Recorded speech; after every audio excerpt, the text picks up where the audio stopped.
people around, went and sat on the steps, and then all of a sudden just sounded like firecrackers going off, and after about...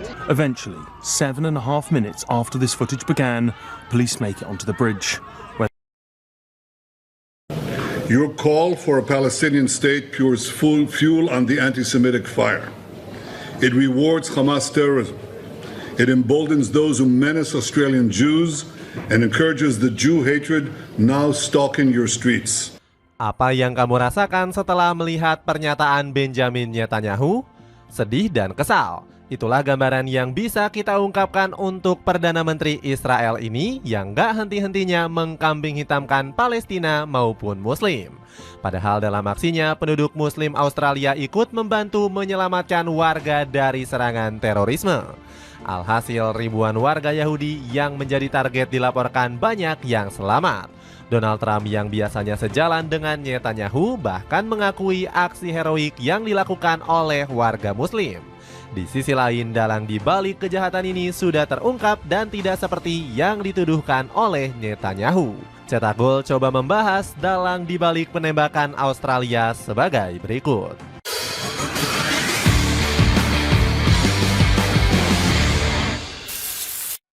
Menyelamatkan ribuan warga Yahudi yang dijadikan target. Australia diguncang aksi terorisme hebat yang terjadi di Pantai Bondi. Kamu pasti mulai berpikiran yang sama. Jika ada aksi terorisme, siapa yang disalahkan? Kali ini media-media benua biru nggak bisa mengelak jika sosok pahlawan jatuh ke Ahmed Al-Ahmed, seorang warga Muslim yang berhasil merebut senjata api dari tangan pelaku teroris. Dalam rekaman tersebut, Ahmed bisa menyelamatkan puluhan warga Yahudi yang menjadi sasaran. Sebagai informasi, para pelaku teror melakukan aksinya menargetkan komunitas Yahudi. Mereka sedang menggelar perayaan Hanukkah untuk memperingati pencucian Bait Elohim.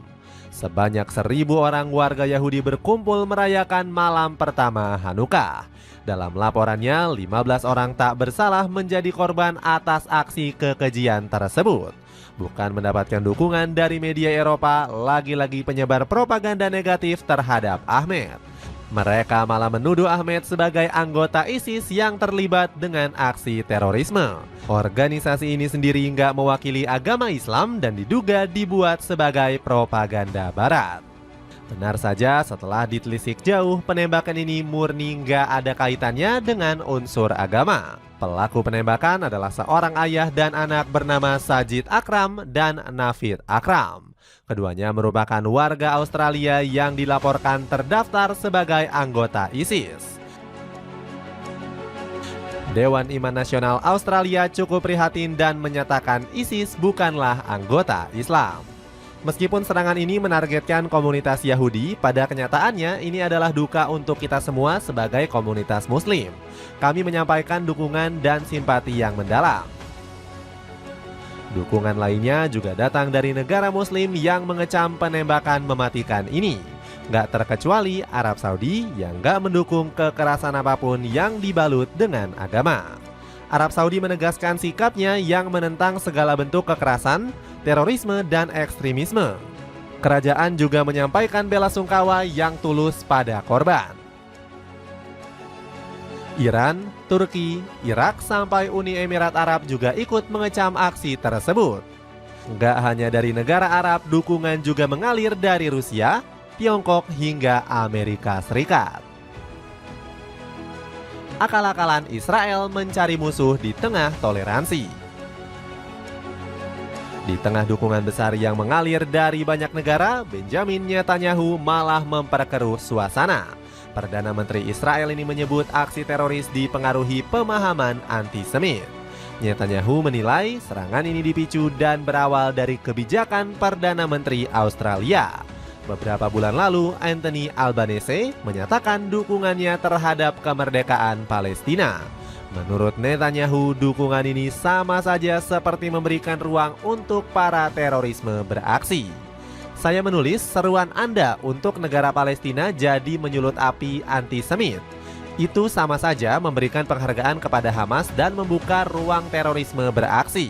Hal ini mengancam orang Yahudi Australia dan mendorong kebencian terhadap Yahudi yang berkeliaran di jalan. Jika Anda membiarkan penyakit ini menyebar, hasilnya kita saksikan sekarang. Serangan mengerikan terhadap orang Yahudi. Tak mau dijadikan kambing hitam, Albanese kemudian menolak klaim gak mendasar dari Netanyahu. Menurutnya, pernyataan sang Perdana Menteri malah bisa menyulut api peperangan. Dia mengatakan dukungan kemerdekaan terhadap Palestina merupakan langkah yang cukup tepat. Palestina adalah negara yang berdaulat. Kami meminta Netanyahu untuk menghentikan serangan. Secara resmi, kami mengakui pembentukan negara Palestina. Menurutnya, pernyataan Netanyahu sangat berbeda dengan situasi saat ini. Albanese malah menyebut sang Perdana Menteri memanfaatkan situasi untuk playing victim demi merebut hati internasional. Padahal Albanese mengatakan akan merangkul seluruh umat beragama di Australia. Dia nggak membenarkan aksi terorisme yang dilakukan atas nama agama apapun. Kami akan merangkul seluruh komunitas umat di Australia termasuk komunitas Yahudi. Antisemitisme dan ekstremisme sayap kanan merupakan ancaman yang serius, kata Albanese. Bisa jadi Albanese menilai ini sebagai akal-akalan Israel untuk mencari musuh baru. Tampilanmu makin kece dan pede kalau kamu pakai sepatu running dari Hoka. Cek linknya untuk informasi lebih lanjut. Aksi heroik yang dipuji satu dunia. Pernyataan Netanyahu tidak sejalan dengan apa yang disampaikan oleh Donald Trump. Presiden Amerika Serikat ini menentang habis komentar yang dilontarkan oleh Perdana Menteri Israel. Trump mengatakan pernyataan Netanyahu tidak seharusnya disampaikan saat situasi genting. Sebaliknya, dukungan justru mengalir ke Ahmed Al-Ahmed yang menjadi pahlawan. Trump mengatakan sangat takjub dengan aksi berani mati dari Ahmed. Pria berambut pirang ini menilai warga keturunan Suriah ini telah menyelamatkan banyak orang. Individu yang sangat-sangat berani. Dia secara langsung menyerang penembak dan menyelamatkan banyak orang. Saya sangat respect dengan pria tersebut, puji Donald Trump. Trump bahkan takjub lantaran Ahmed tetap bangkit meskipun mengalami luka tembak parah. Anthony Albanese juga ikut memuji aksi heroik yang dilakukan Ahmed. Saking takjubnya, Albanese sampai-sampai menjadikan Ahmed sebagai simbol keberanian. Di tengah semua kejahatan ini, masih ada warga Australia luar biasa dan berani yang siap mempertaruhkan nyawa mereka untuk membantu orang asing. Pujian juga datang dari salah satu media besar Israel, yakni Jerusalem Post. Dalam rilisan sebuah artikel, Jerusalem Post menuliskan Ahmed bak superhero. Berbagai respon positif ini semoga bisa menyadarkan elit politik terhadap pandangan Islam. Ada beberapa oknum yang selama ini menganggap Islam sebagai agama keras dan diklaim mendukung aksi kekerasan. Buat Netanyahu malu karena menyebar fitnah. Faktanya, sebelum menuduh Islam sebagai dalang, Netanyahu sempat memberikan pernyataan palsu. Dia mengatakan Ahmed Al-Ahmed sebagai pahlawan yang berasal dari bangsa Yahudi. Ahmed adalah seorang Yahudi yang telah menyelamatkan banyak nyawa, kata Netanyahu. Namun Netanyahu dibuat malu setelah mengetahui Ahmed adalah seorang Muslim. Pria berambut botak ini berprofesi sebagai pemilik toko buah di pinggiran kota Sydney. Setelah malu mengakui Ahmed, Netanyahu malah kembali membuat ulah. Kali ini dia menuduh Iran sebagai dalang dari aksi penembakan yang disasar komunitas Yahudi. Menurut Netanyahu, ini ada sangkut pautnya dengan Hizbullah.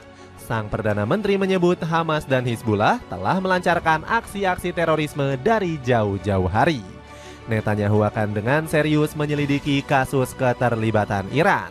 Seorang badan intelijen ditugaskan untuk memeriksa Hizbullah yang masih berkeliaran bebas di Israel. Israel juga waspada serangan susulan terhadap komunitas Yahudi ini. Netanyahu meminta warganya untuk sementara waktu nggak keluar negara, baik berlibur maupun urusan penting. Dapatkan sepatu formal bergaya casual dari footwear yang kini turun harga. Cek linknya di bawah ini. Itulah ulasan dalang di balik penembakan Australia. Bagaimana pendapatmu? Akankah Benjamin Netanyahu bisa sadar dan nggak menuduh seenaknya? Apakah tragedi ini bisa membuat negara Israel semakin terdesak? Coba tulis pendapatmu di kolom komentar di bawah ini.